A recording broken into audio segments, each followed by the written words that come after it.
Hello दोस्तों, मैं हाजिर हूँ हमारी कहानी सोने का थाल के अगले अध्याय के साथ।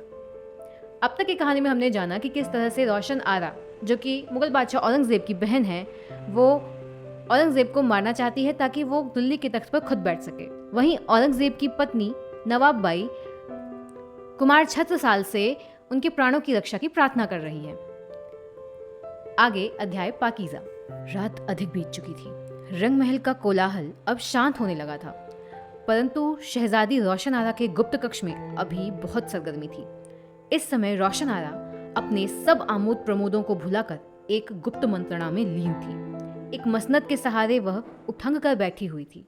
उसके सम्मुख कुछ चुने हुए वजीरों और सरदारों का एक छोटा सा दरबार लगा हुआ था। रोशन आरा बोली, आप लोगों को यहाँ इसलिए तकलीफ दी गई है कि कल जो दरबार में होने वाला है उससे मुत्तलिक चंद जरूरी मसलों पर गौर कर लिया जाए। एक अमीर ने हाँ में हाँ मिलाते हुए कहा, शहजादी के हुक्म को हम लोग बजा लाने को तैयार हैं। आप लोगों की खैर ख्वाही और मदद की हमें पूरी उम्मीद है। आप लोग जानते ही हैं कि शहंशाह आलम के दुश्मनों की तबीयत दिन ब दिन बिगड़ती जा रही है और उनकी जिंदगी से नाउम्मीदी के आसार दिखाई पड़ रहे हैं। हुजूर का फरमाना बिल्कुल बजा है, रोशन आरा ने दुखी मुद्रा बनाते हुए आगे कहा, मगर दरबार की सारी तैयारियां हो चुकी हैं। खुदा न करे कि इस मौके पर खुशी की जगह मातम की नौबत आए। आप लोग अच्छी तरह जानते हैं कि मैंने दिन रात जान पर खेल कर बादशाह की खिदमत की और हकीमों और आलिमों ने भी अपने जानते कुछ भी बाकी नहीं रखा, मगर खुदा की मर्जी में किसी का चारा नहीं। हुजूर ने शहंशाह आलम की जो खिदमत इस बीमारी में की है वह तमाम दुनिया पर रोशन है। अब सबसे ज़रूरी मसला दरपेश यह है कि खुदा न खास्ता बादशाह सलामत के दुश्मनों को कुछ हो जाए तो वली तख्त कौन होगा। आपको तमाम शाही खानदान की पुरानी तवारीख मालूम है। कुरान मजीद की रूह से बादशाह की शादीशुदा मलिका की औलाद को ही विरासत का हक है। इस पर सभी ने स्वीकृति देते हुए कहा, हुजूर का फरमाना बिल्कुल दुरुस्त है। तब नवाब बाई बेगम और उदयपुरी बेगम की औलादों का तो कोई सवाल ही नहीं उठता। तख्त का वारिस तो शहनवाज की बेटी दिलरस बानो का बेटा आजम ही ठहरता है। बेशक बेशक, खुदा न खास्ता अगर बादशाह के दुश्मनों को कुछ हो जाए तो कल के दरबार में इस बात का ऐलान हो जाना चाहिए कि तख्त का वारिस शहजादा आजम है।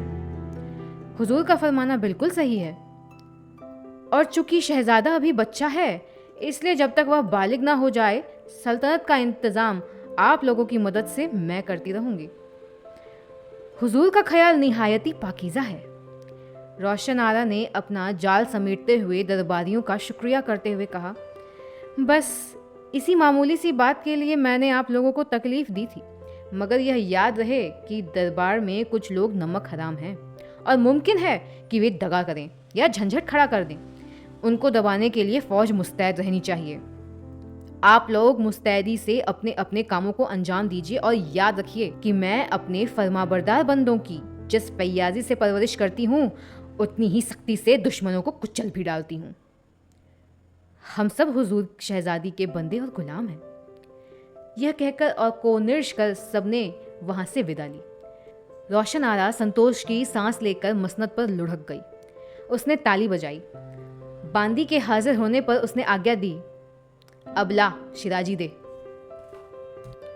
रोशन आरा का ये सत्ता हथियाने का षड्यंत्र सफल होगा या नहीं, ये देखेंगे हम सोने का थाल के अगले अंक में।